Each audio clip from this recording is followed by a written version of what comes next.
All right, and welcome back to another episode of what is now Perspective and Collecting. This is the first official episode of the new, the new title of the show. And I'm here with someone that I'm very excited to be on the show, Rainbow Queen of Kanto, also known as Shawna, or rather Shawna, aka Rainbow Right. Queen of Kanto. Thank you for having me. Yeah, very excited and very happy to have you.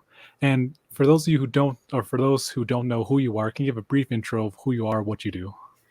Well, Rainbow Queen of Kanto page that is generally geared towards mental health, utilizing Pokemon into some of the things that I do with the kiddos that I work with every day. So Shawna is a therapist, so mental health therapist for kiddos 12 and under, and I utilize a lot of the Pokemon items that I get into session. So That's awesome, and I'm really excited to get into that in a sec. But yeah. real quick, let's get into you for a minute. Okay. How did you get into the hobby?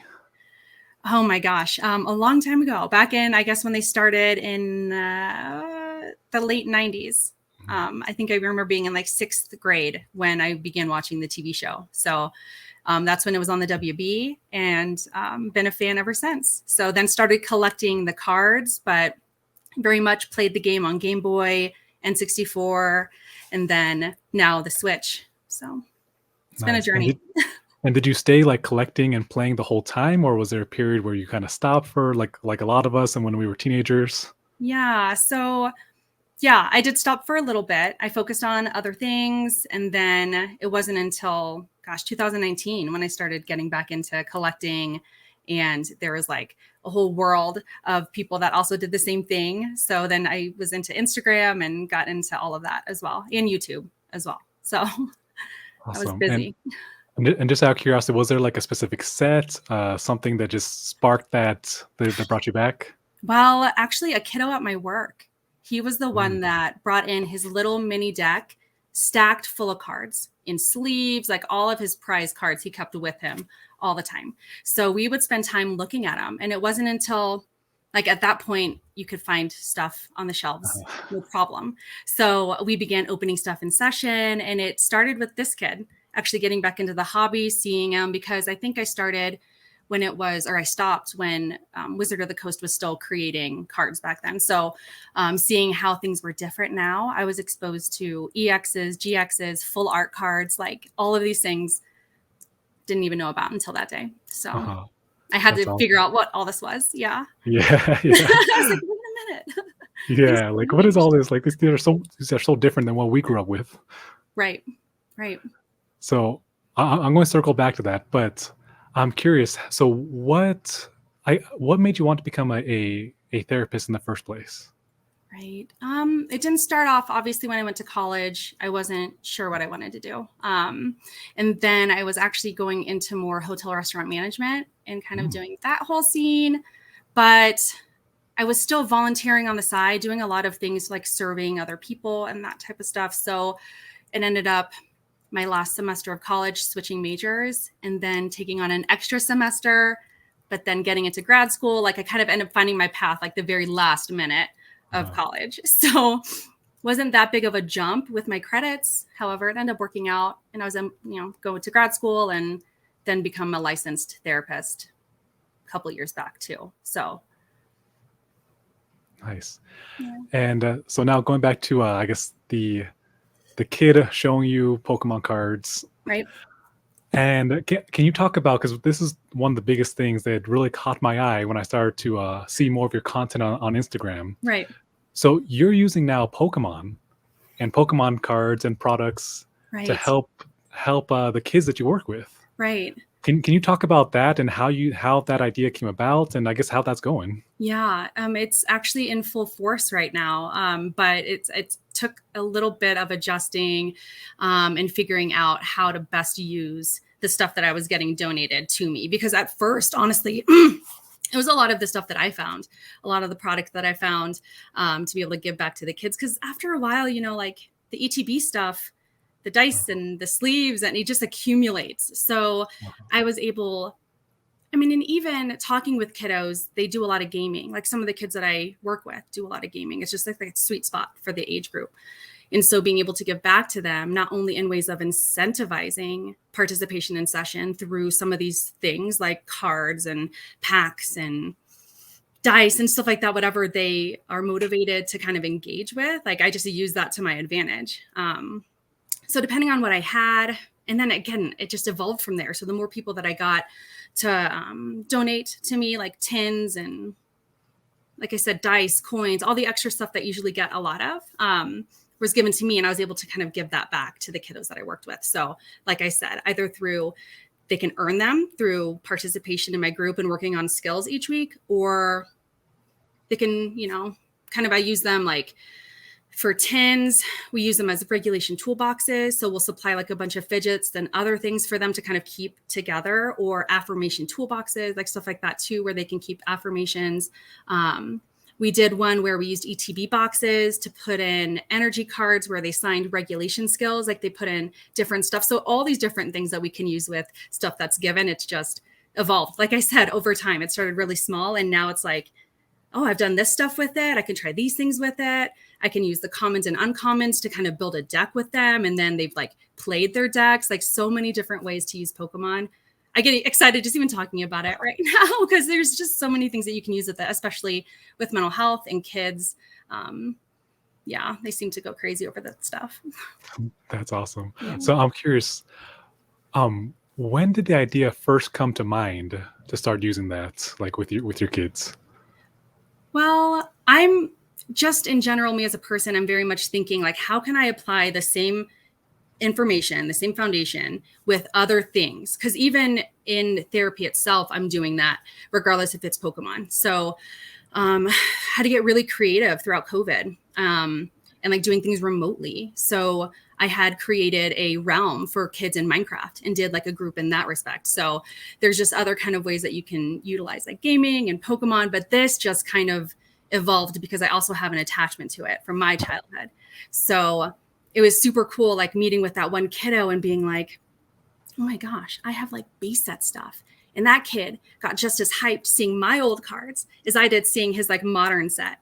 So after that, I was like, wow, I could build rapport just by talking about gaming, Pokemon, Nintendo, like all of that stuff with these kids at the same time, using those tools as ways to elicit just dialogue around emotions, identifying these emotions, body sensations, applying those things as regulation skills.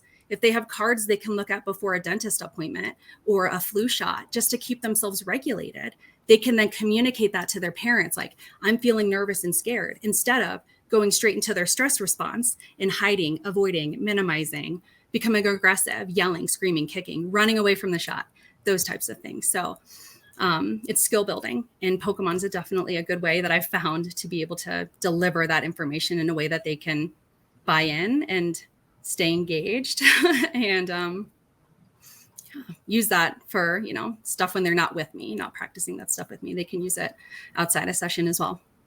That's awesome. One thing I always love about the hobby is that, even if you're not a therapist, there's so many different things that you can use the hobby for, or connecting with other people. Right. Like even just like sending someone a card, like for free, like a 50-cent card for free to, a friend, and that makes their day. Like it's so amazing how these, pieces of cardboard can just affect us that way. Yeah. And somebody loves one Pokemon or another. It's one of the things, like even hearing these kids and what Pokemon they like or what type that they like. Yeah. Like just all Pokemon get love. So either way, that common card, some kid's gonna go crazy for wanting that one. For sure. So I'm curious then. So as a therapist, you work a lot with, obviously, in mental health. What is maybe a stigma revolving around mental health that I guess you wish more people understood, or understood? Or what do you wish more people understood better when it comes to mental health? That it's intention and it's consistent daily effort. It's recognizing that a lot of people can probably help support and validate it, even though a lot of people want to immediately fix it. But just being and sitting with somebody and hearing their story goes a long way, versus how can I help? What can I do? Let's fix something, when really just sitting and validating with somebody is probably most importantly in that moment what they need, than somebody to just jump in and fix it. And Do you think that maybe that desire to immediately try and fix Mhm. it, Right. maybe comes from people not understanding it enough? Like, it's like, Right. "Oh, this is wrong, like, we need to fix this right now." Right. And also it could be from a place of like of love as well, right? Like can be definitely that both and. It's again like sometimes when I talk to these kiddos and their parents, the goal is the same. Just how we get there and the length of time that it takes to get there varies from person to person. So meeting people where they're at again helps validate their experience. So I think a lot of the time, even coming from a place of not understanding or um, still caring about that person, how we do that, yeah, just depends on what they like. Hmm. So transitioning into Instagram, Right. because you've developed a decent following on Instagram. Yeah. Didn't I'm start off that way though. Yeah, well, I'm curious. So why did you start in the first place posting on Instagram? Right.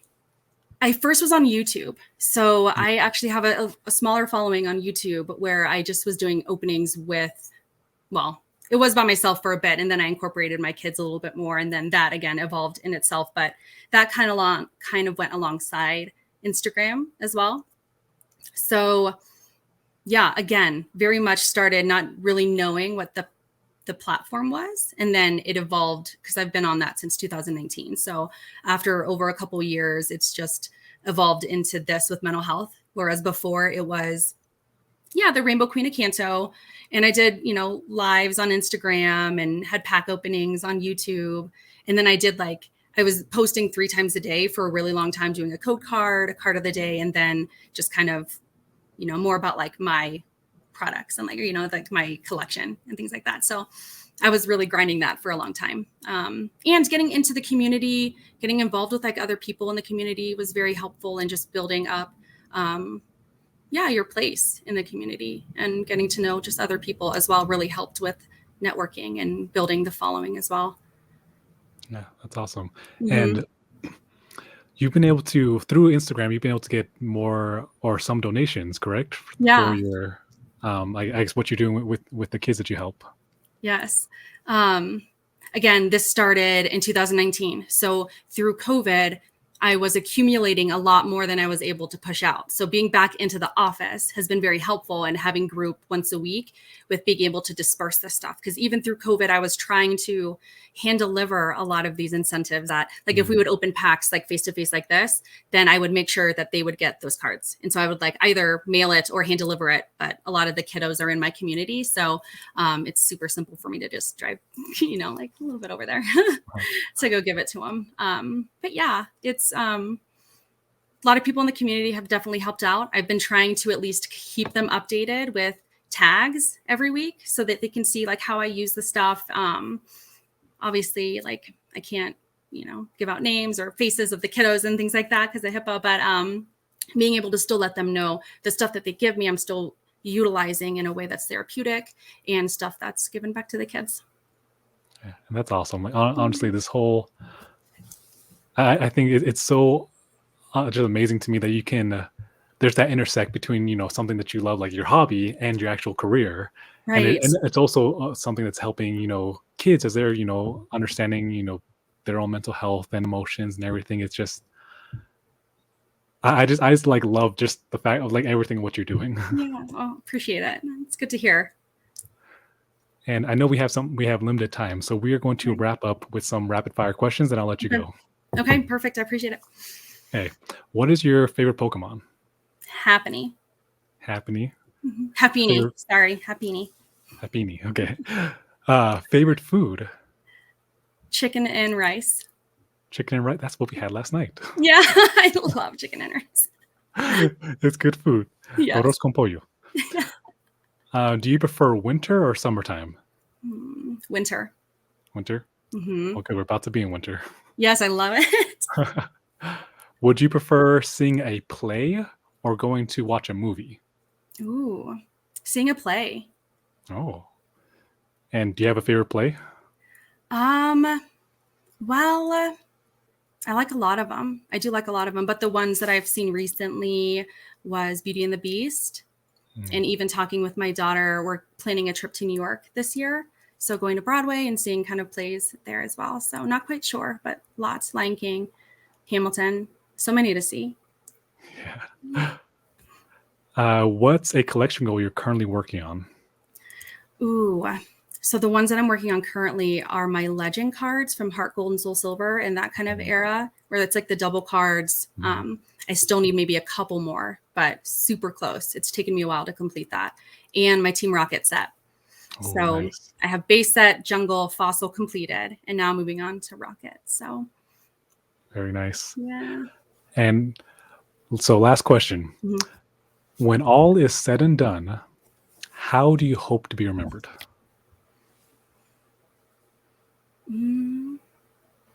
As somebody who is a creator, not a destroyer.